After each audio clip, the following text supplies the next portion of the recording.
할렐루야. 오늘도 찬송가 320장 나의 죄를 정케 하사 함께 찬송하면서 화목한 기도회 시작하겠습니다. 찬송가 320장 찬송입니다.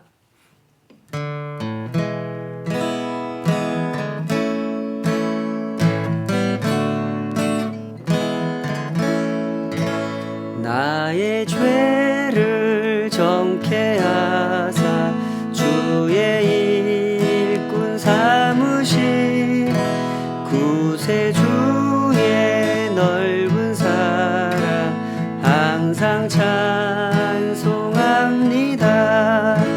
나를 일꾼 삼으신 주 크신 능력 주시고 언제든지 주 뜻대로 사용하여 주소서. 내게 부어주시려고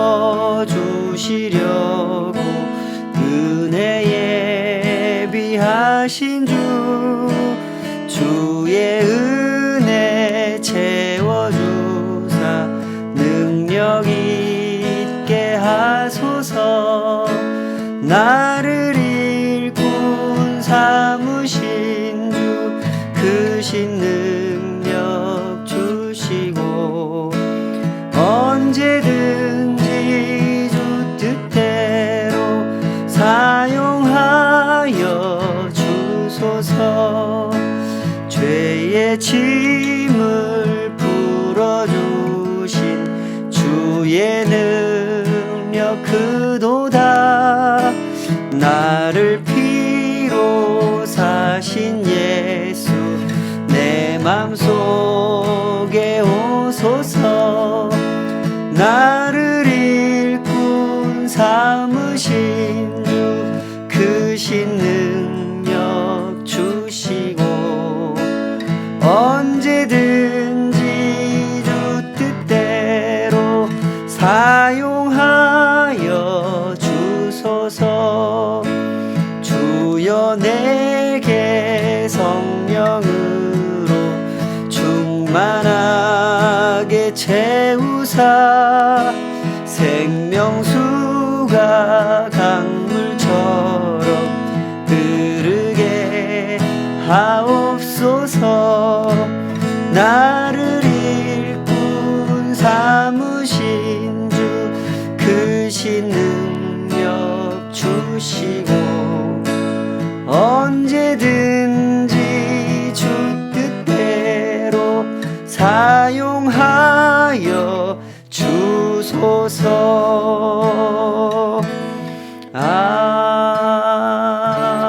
아멘.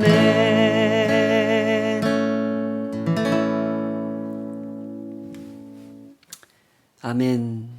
주님의 부르심을 감사합니다.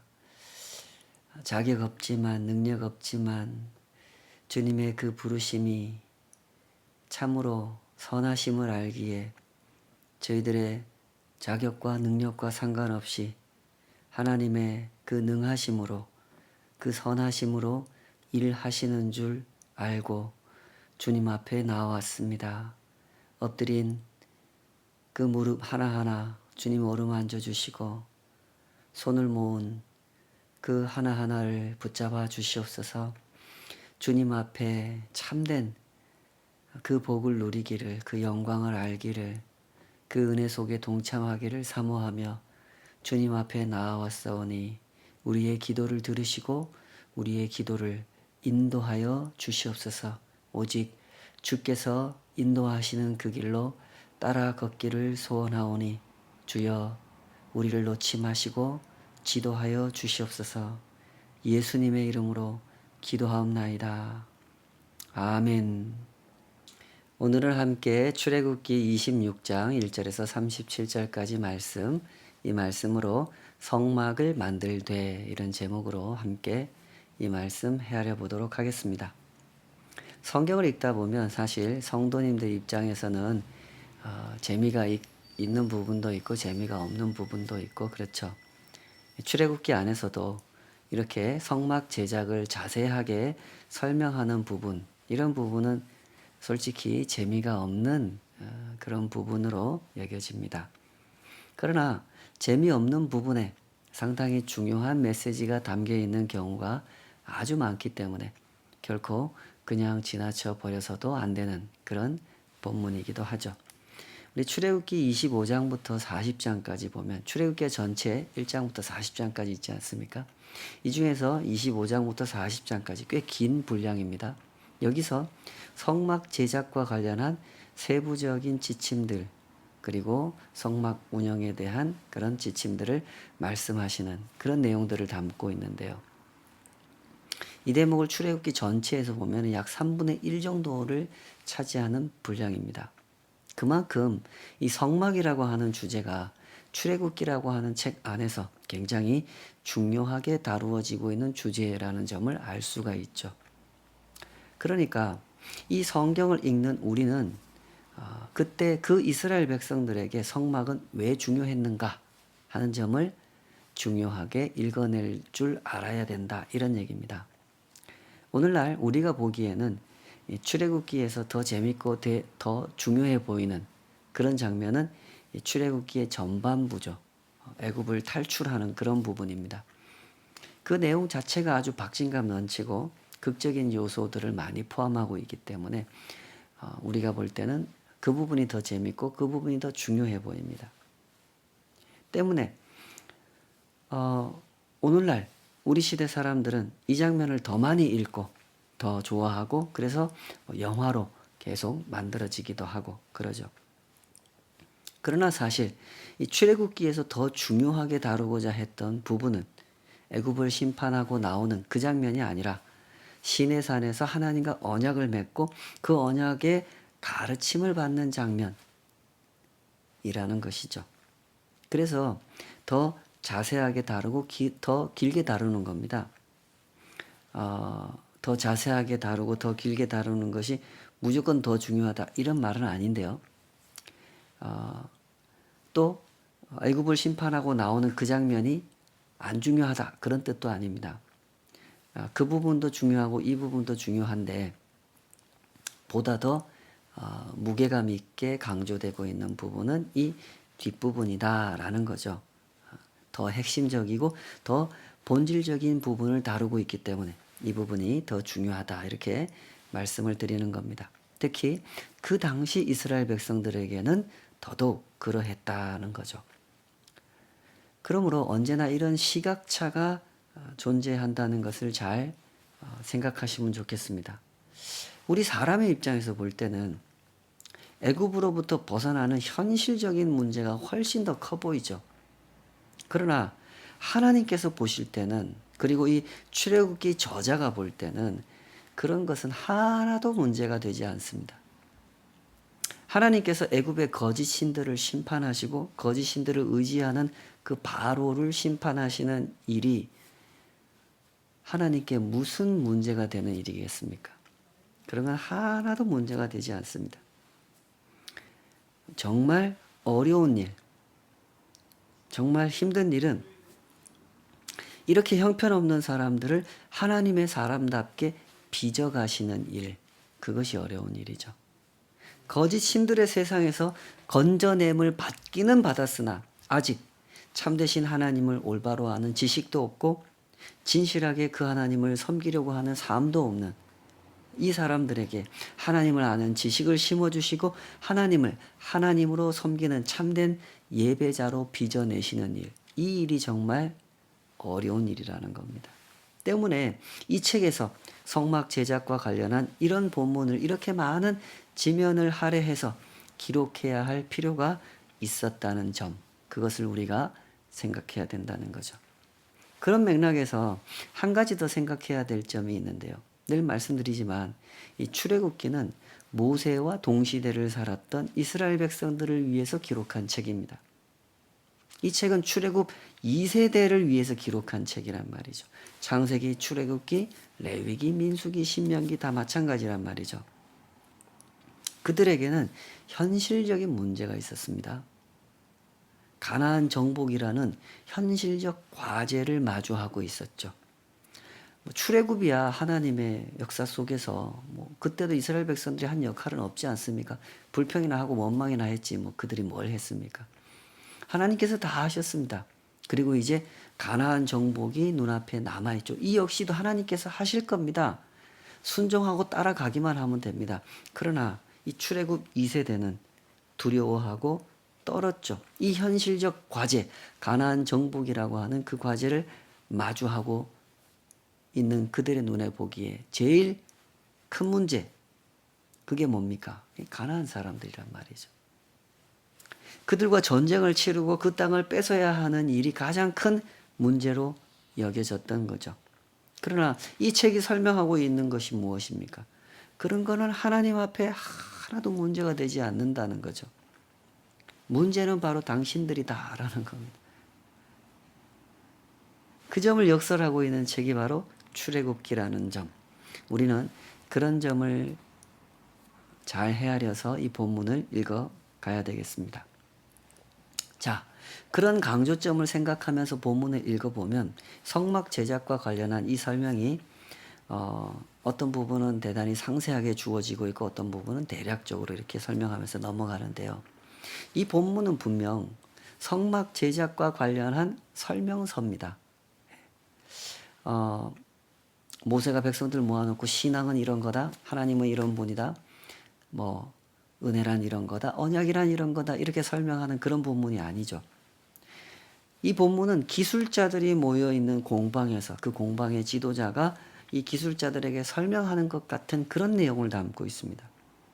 오늘날 우리는 이런 본문을 어떻게 이해해야 될까 하는 것이 우리에게 중요한 숙제가 되겠죠. 성도들의 입장에서 이런 본문은 상당히 어려운 그런 본문으로 여겨질 수 있는 그런 본문입니다. 매일 성경이라고 하는 이 큐티책, 또 뭐 다른 해설서들도 마찬가지인데요. 이런 책들은 다 성도님들이 가지고 있는 이런 문제들을 돕기 위해서 해설을 제공하고 있죠. 이런 해설이 성도님들께 상당히 도움이 될 겁니다. 그런 해설을 읽고 묵상하는 것만으로도 꽤 오랜 시간이 걸릴 것이고 많은 공부가 되실 겁니다. 그래서 우리가 이 매일 성경을 계속 활용하고 있는 건데요. 그러나 한편으로는 그럼에도 불구하고 그런 해설들이 공감이 안 되고 또 이해가 안 되는 그런 부분들도 있으실 겁니다. 종종 이제 이런 본문들을 요즘은 그렇게 설명하는 분들이 많지 않지만 예전이라는 거는 불과 뭐 얼마 전까지입니다.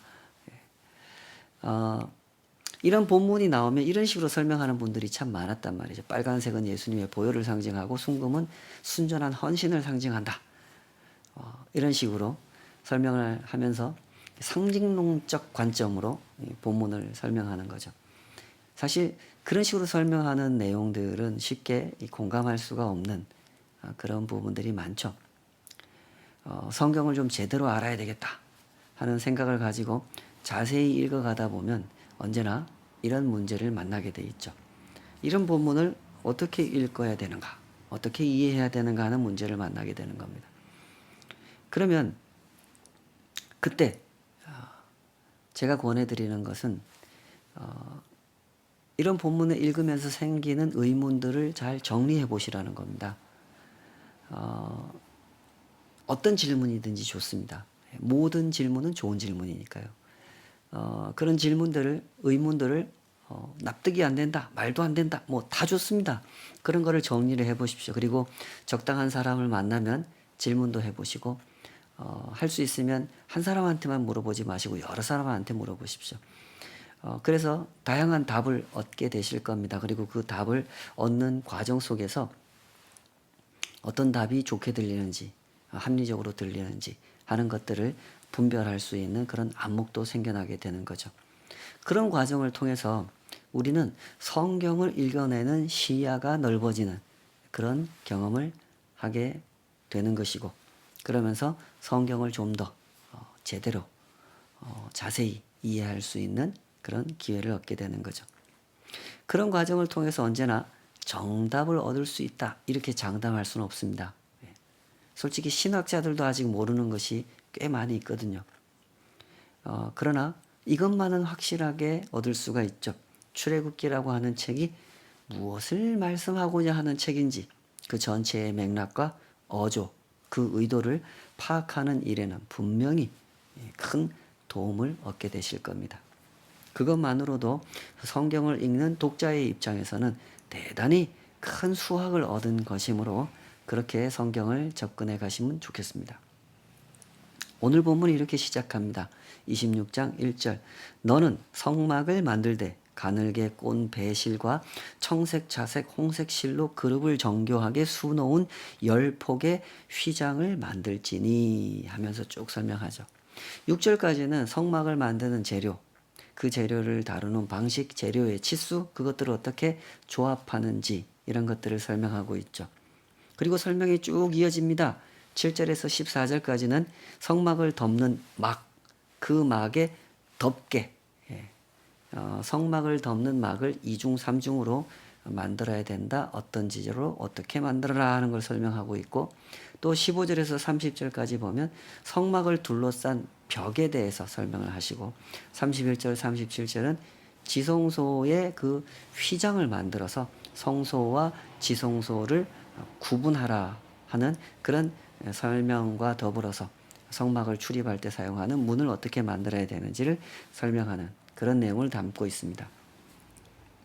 이런 설명을 마주하면서 우선 이런 점을 꼭 생각하시면 좋겠습니다. 하나님께서 성막 제작에 이토록 관심을 기울이셨다라고 하는 점을 주목해서 보시면 좋겠습니다. 요즘 사람들이 누가 무슨 일을 열심히 하는 걸 보면 그걸 보고 진심이라고 표현을 하죠. 개그를 열심히 하는 사람을 보면 당신은 개그의 진심이군요. 요즘 사람들이 그런 식으로 표현을 한단 말이죠. 낚시를 열심히 하면 낚시의 진심이군요. 이런 말을 하죠. 하나님께서 지금 보여주시는 모습이 바로 그런 모습이죠. 사실은 성경 전체에서 하나님이 이런 모습을 보여주시지 않습니까? 하나님께서는 당신의 백성들과 함께 하시기 위하여 진심을 다하십니다. 성막 제작에 바로 그런 하나님의 모습이 드러나고 있다는 거죠. 예를 들어보자면 이런 설명도 가능할 것 같습니다. 부모와 자식의 관계를 생각해 볼 수 있겠죠. 자식의 특징이라고 하는 것이 자식들은요, 저도 자식이지만 부모와 함께 살아야겠다 이런 생각을 잘 안 합니다. 자식들은 대체로 부모를 떠나서 살고 싶어 하죠. 자식들의 마음에는 그런 생각이 있습니다. 부모님이 나를 위해서 희생하고 나를 위해 많은 일을 하셨다는 거 그걸 모르는 건 아니지만 그것을 깊이 생각하진 않죠. 가볍게 생각하고 좀 넘기는 그런 마음이 자식들의 마음속에는 있습니다. 부모니까 당연히 해야 되는 거 아니야? 이렇게 생각할 때가 많죠. 그러나 반대로 부모한테 어떤 상처를 받았거나 부모의 양육 방식 때문에 뭔가 힘들었다면 그런 거는 굉장히 크게 생각합니다. 우리 엄마는 이런 게 제일 마음에 안 들어. 내가 엄마를 자주 안 볼 수 있는 나는 그런 곳에 가서 살고 싶어. 이런 식으로 생각을 한단 말이죠. 그리고 자기가 살고 싶은 삶을 찾아 길을 떠나죠. 기회가 오면 일을 찾아 떠나고 친구와 함께 떠납니다. 부모가 어디에 사시는지 그것은 중요한 고려사항이 아니죠. 그러나 부모의 마음은 다릅니다. 부모님은 항상 자녀들 곁에 있으려고 하시죠. 결혼을 해서 짝을 찾아도 그 주변에서 살려고 하십니다. 아이라도 나오면 애라도 좀 돌봐주면서 우리 아이들이 그 가정이 새롭게 꾸린 가정이 이렇게 잘 살아갈 수 있도록 내가 곁에서 좀 도와줘야지 이런 생각을 가지고 살아가시죠. 이런 이해가 하나님과 이스라엘 백성들에게 딱 맞게 적용되는 것은 아닐 겁니다. 그러나 상당히 비슷한 면이 있죠. 하나님은 사실 어디에나 계시고 언제나 우리와 함께 하십니다. 하나님은 사람이 아니시지 않습니까? 때문에 하나님은 시간과 공간에 제약을 받으시는 분이 아닙니다. 때문에 언제나 어디서나 자기 백성과 함께 하십니다. 이미 출애굽의 과정에서 그 증거들을 많이 보여주시지 않았습니까? 하나님은 애굽에서도 함께 하셨고 홍해를 지나올 때도 함께 하셨고 광야를 지나올 때도 함께 하셨고 시내 산에서도 함께 하시죠. 구름 기둥 불 기둥으로 당신의 임재를 보여주시면서 이스라엘 백성들과 계속해서 함께 하셨습니다. 그런데 왜 이제 와서 굳이 성막이라는 걸 만들게 하실까요? 그 이유는 이 사람들 때문이죠. 사람이 자꾸만 하나님을 오해하기 때문입니다. 눈에 보이면 함께 계신다고 생각하고 안 보이면 함께 계시지 않는다고 오해를 하죠. 내 마음에 들도록 상황을 움직이시면 함께 하신다고 생각하고 내 마음에 들도록 그 상황을 움직이시지 않으면 함께 하시지 않는다고 자꾸 오해를 하는 것이 사람들이란 말이죠. 때문에 하나님께서는 굳이 이런 방식을 택하신 겁니다. 그러므로 이 사실을 깊이 묵상해 보시기 바랍니다. 하나님은 이 성막을 통해서 이 성막을 신성시하도록 가르치려고 하시는 게 아닙니다. 하나님이 거룩하시지 성막이 거룩하겠습니까? 하나님은 이 성막을 통해서 가르침을 주려고 하시는 겁니다. 나는 너희와 항상 함께 있다 하는 가르침을 주려고 하시는 거죠. 때문에 여기서 중요한 질문을 우리는 꼭 던져야만 합니다. 하나님께서는 왜 그 사실을 꼭 가르치려고 하시는가 합니다. 나는 너희와 함께 한다. 나는 너희의 하나님이다. 하는 이 사실을 왜 그렇게 열심히, 왜 이렇게 세심하게 가르치려고 하셨던 걸까요? 너희가 내 백성이라는 말의 의미를 알게 하려고, 그것 때문에 이렇게 가르치려고 하신 거죠. 우리가 하나님의 백성이다 라는 말을 교회에서 많이 설명하고 많이 듣지만 이 말의 의미를 제대로 모르는 사람도 꽤 많이 있는 것 같습니다. 이 말의 의미를 잘 모르기 때문에 하나님의 백성답게 살아가지도 못하고 하나님의 나라를 함께 세워가는 하나님의 동력자로, 하나님의 백성으로 동참하지도 못하는 그런 사람들이 참 많죠. 이스라엘 백성들도 그 대표적인 예가 되는 사람들이죠. 이 부분을 잘 이해하기 위해서 우리에게 생각해야 되는 것이 있겠죠. 그것은 이제까지 이스라엘 백성들이 신에 대해서 무엇을 배웠고 무엇을 경험했는가 하는 점입니다. 여러분은 어떠십니까? 여러분은 신적 존재에 대해서 무엇을 경험하셨고 무엇을 배우셨습니까? 이제까지 이스라엘 백성들은 애굽의 신들을 경험한 사람들입니다. 애굽에서 그들이 경험했던 신은 어떤 존재였습니까? 애굽에서 경험한 신, 실제로 존재하는 신이 아닌 애굽 사람들이, 특히 애굽의 지배자들이 만들어낸 신, 그들이 임의로 만들어낸 신들이죠. 그 신은 그러므로 모든 권력자들이 좋아할 만한 신인 것입니다. 사람들이 살아가는 세상을 이 피라미드식 구조로 구분해 놓고 힘을 가진 사람은 힘을 못 가진 사람을 지배하고 착취하는 질서를 만들고 운영하도록 지지하고 통제하는 신, 그런 신을 만들어 놨단 말입니다. 이스라엘 백성들이 애굽에서 경험했던 신은 그런 신이었죠. 사실 어느 시대 어느 나라에서나 종교라고 하는 것은 그런 식으로 권력과 결탁하는 일들이 많이 있었죠.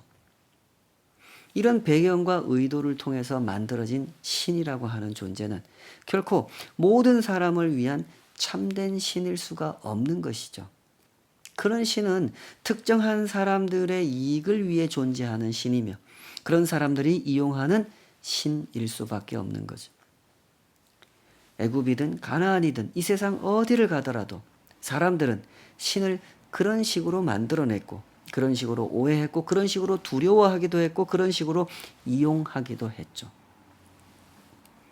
세상이 이렇게 돌아간다는 사실을, 사람들이 이런 식으로 신을 이용한다는 사실을 하나님은 잘 아신단 말입니다.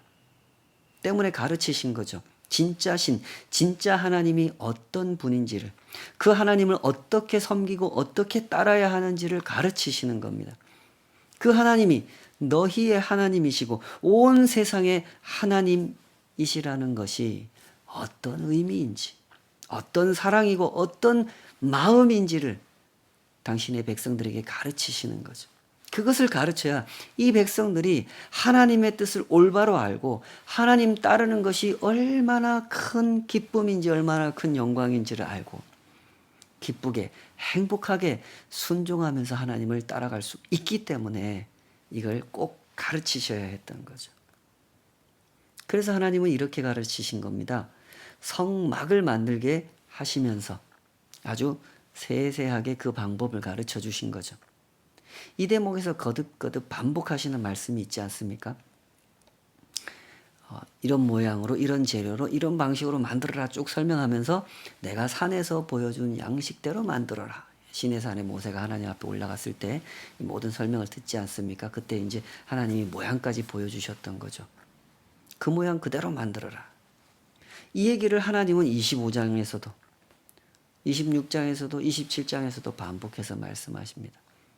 25장 9절에서 이 성막을 어떻게 만들어야 되는지를 설명하는 그 대목에서 하나님이 이렇게 말씀하시죠. 25장 9절 무릇 내가 내게 보이는 모양대로 장막을 짓고 기구들도 그 모양을 따라 지을지니라. 하나님께서 왜 이렇게 모양을 강조하시는 걸까요? 내가 가르쳐준 모양대로, 내가 보여준 모양대로 지어라. 왜 이렇게 모양을 강조하시는 걸까요? 앞에서 사실은 십계명을 주실 때 하나님께서 그 하나님을 상징하는 어떤 형상도 만들지 말라고 명령하셨던 분이 하나님이시죠. 20장 4절에서 하나님이 이렇게 말씀하셨습니다. 너를 위하여 새긴 우상을 만들지 말고 또 위로 하늘에 있는 것이나 아래로 땅에 있는 것이나 땅 아래 물속에 있는 것에 어떤 형상도 만들지 말라. 하나님 그렇게 말씀하셨단 말입니다. 그런데 왜 여기서는 이렇게 모양에 주의를 기울이시는 걸까요? 여기서 우리는 중요한 공통점을 찾을 수가 있죠. 이 얘기가 사실은 다른 이야기처럼 들리지만 같은 이야기인 거죠. 하나님께서 우상을 대단히 경계하신다는 그런 공통점을 보여줍니다. 잠시 이런 가정을 한번 해보십시다. 만약에 성막 제작을 사람들한테 알아서 만들어라 이렇게 맡기셨다면 어떤 일이 일어났을까요? 사람들이 만들고 싶은 모양대로 만들겠죠. 내가 원하는 하나님의 모습을 내가 원하는 모양대로 만들어 놓고 그것을 내 욕심대로 숭배하는 일이 발생하게 될 겁니다. 이런 정황을 잘 아시는 하나님이시기 때문에 이렇게 상세하게 모양과 방식을 알려주시고 내가 가르쳐준 대로 내가 보여준 대로 만들어라 이렇게 말씀하셨다는 거죠.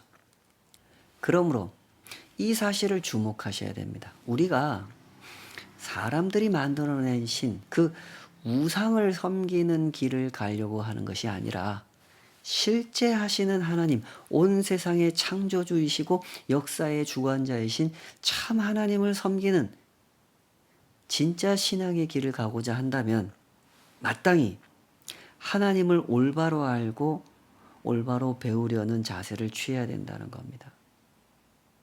이 성막 제작에 대해서 이토록 상세하게 설명해 주셨던 그 모습을 보면서 하나님의 마음이 얼마나 진실하게 당신의 백성들을 향하고 계시는지를 보아야 한단 말입니다. 우리랑 함께 해달라고 막 부르짖는다고 함께 해주시고 제발 제 곁에 오시지 말라고 한다고 함께 하지 않으시는 그런 하나님이 아니시란 말입니다. 하나님은 당신의 백성들과 언제나 함께 하십니다. 진심으로 함께 하십니다. 우상에게는 이런 진심이 없단 말이죠. 이런 열정도 있을 수가 없는 것이죠.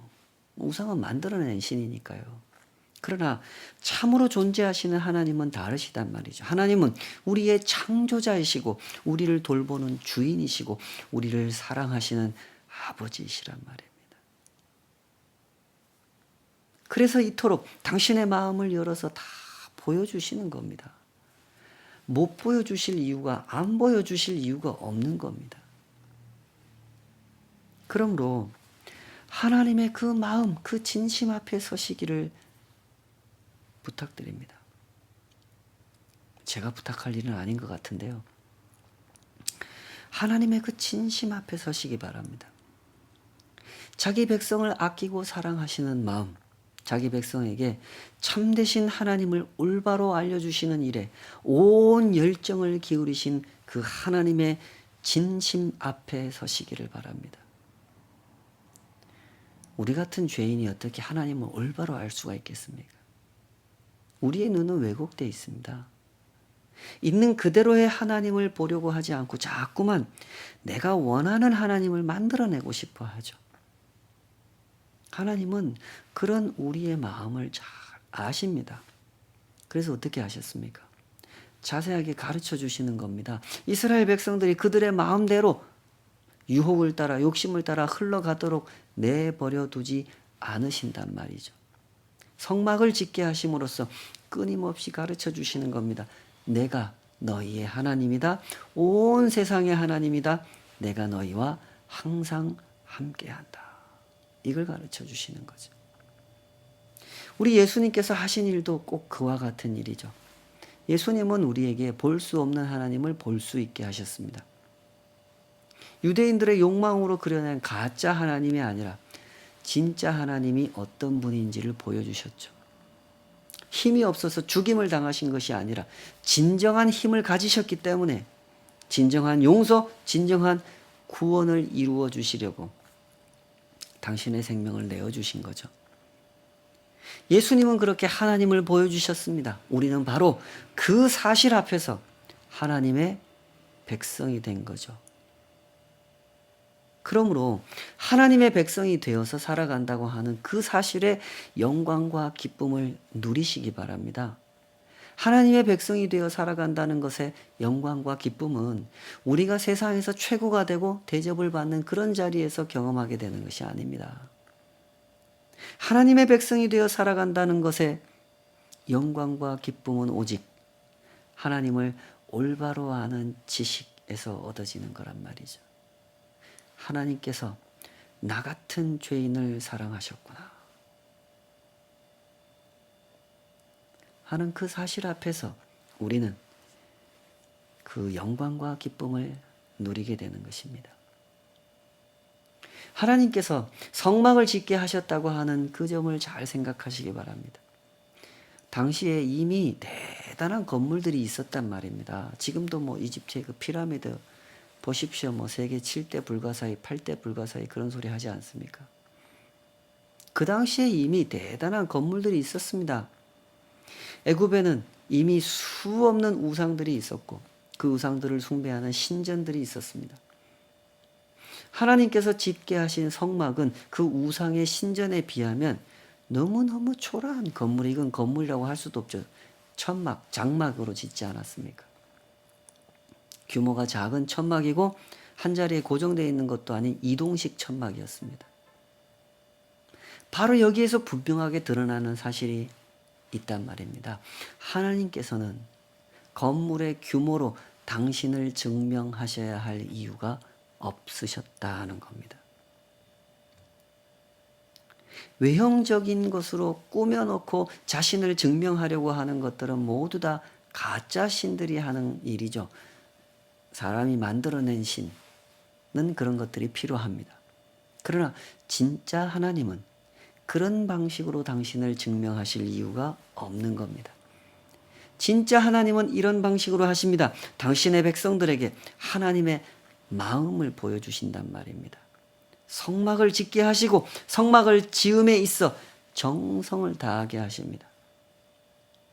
여기서 언급하고 있는 그 재료나 그 재료를 다루는 방식에 대해서 우리가 알 수 있는 것은 상당히 제한되어 있는데요.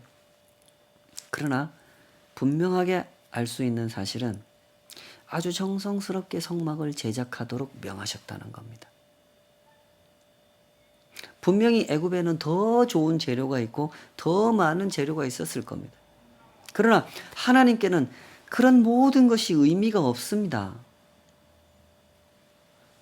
그런 것들은 사람한테나 의미가 있는 거지. 온 세상의 주인이신 하나님께 더 좋은 재료, 더 많은 재료, 더 큰 건물 이런 거는 하나도 의미가 없는 겁니다. 그러므로 하나님께서 강조하시는 것은 정성이에요. 이 정성이란 말을 잘 이해하시기 바랍니다. 쉽게 말해서 나는 너희가 할 수 있는 최선을 원한다는 겁니다. 26장 1절, 31절, 그리고 28장, 29장, 36장, 39장 읽어가다 보면 거듭거듭 하나님께서 이런 점을 강조하세요. 우리 개역 개정역에서는 이 단어를 좀 빼놓고 번역한 면이 좀 있습니다. 원문에서는 분명히 언급하고 있는 것. 그것은 솜씨 있는 직공들로 하여금 정교하게 수놓게 해라. 이라는 말씀을 하시는 대목이 나오는데요. 개역 개정역에서도 이걸 다 빼버렸다기보다는 정교하게 수놓은이라는 표현으로 번역을 했죠. 여기서 분명히 강조하는 것은 너희가 할 수 있는 최선을 다하라는 겁니다. 하나님께서 바라시는 것은 이거죠. 하나님은 우리에게 진심으로 다가오시기 때문에 당신의 백성들에게도 진심을 원하시는 겁니다. 하나님은 당신의 백성들에게 최고라는 목표를 제시해 주신 적이 없습니다. 하나님께는 그런 것이 전혀 중요하지 않기 때문이죠. 하나님께 중요한 것은 진실이고 그 진실을 표현하는 최선인 것입니다. 하나님께서 만약 최고를 원하셨다면 애굽 사람들을 택하셨겠죠. 왜 이스라엘 백성들을 택하겠습니까? 하나님은 일부러 이 사람들을 부르신 겁니다. 자식을 낳지 못하는 아브라함을 부르셨고 나라 없이 서름을 겪고 있는 이스라엘 백성들을 택하신 거죠. 그들을 인도하여 그들과 함께 하나님의 나라를 세우려고 하셨던 겁니다. 하나님께서 원하신 것은 오직 진실이었단 말이죠. 하나님을 알되 진실한 마음으로 알고 하나님을 따르되 진실하게 따를 사람들을 원하셨던 거죠. 레위기 5장에도 가면 그 제물을 바칠 때 여러 가지 규례를 설명하시면서 하나님께서 이런 말씀하시죠. 사는 형편이 넉넉한 사람은 소나 양을 바치게 하셨고요. 형편이 넉넉지 못한 사람은 비둘기를 바치게 하십니다. 하나님께서 원하시는 것은 부자가 드리는 소가 아니라는 것을 분명하게 가르쳐 주시는 겁니다. 사람에게는 그런 것이 중요하게 보일지 몰라도 하나님께는 전혀 중요하지 않다는 사실을 하나님께서는 거듭거듭 가르쳐 주셨죠. 하나님께서 가르쳐 주신 길은 언제나 진실이라는 길이란 말입니다. 우린 그것을 주목해야 되는 겁니다. 하나님께서 사람에게 원하시는 것은 재물의 크기나 재물의 양이 아닙니다. 그 속에 담은 하나님을 향한 진심이죠. 부디 이 길을 가시기 바랍니다. 이 땅의 순례길을 걸어가는 동안에 우리 같은 죄인들이 하나님 앞에 내놓을 수 있는 것이 무엇이겠습니까? 그것은 양도 아니고 크기도 아닙니다. 그것은 오직 진심인 것입니다. 하나님의 그 선하심 앞에 엎드리는 진심, 그 은혜로운 부르심을 따라 걷는 진심, 부디 그 길을 걸어가시기 바랍니다. 하나님께서 항상 함께 계십니다. 기도하겠습니다.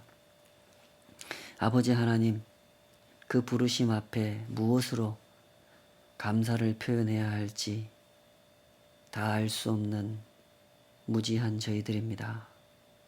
주님, 우리에게 당신의 온 마음을 열어 보여주시고 십자가 위에서 두 팔을 벌리신 예수님의 그 모습처럼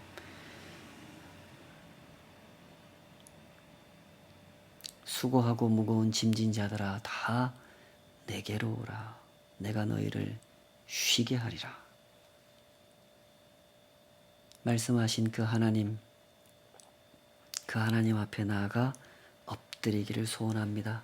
진심으로 신자가 되어 진심으로 주님 따르기 원합니다. 우리를 붙잡아 주시고 빚어 주시고 주님 앞에 언제나 진심으로 다가설 수 있도록 우리를 이끌어 주시옵소서.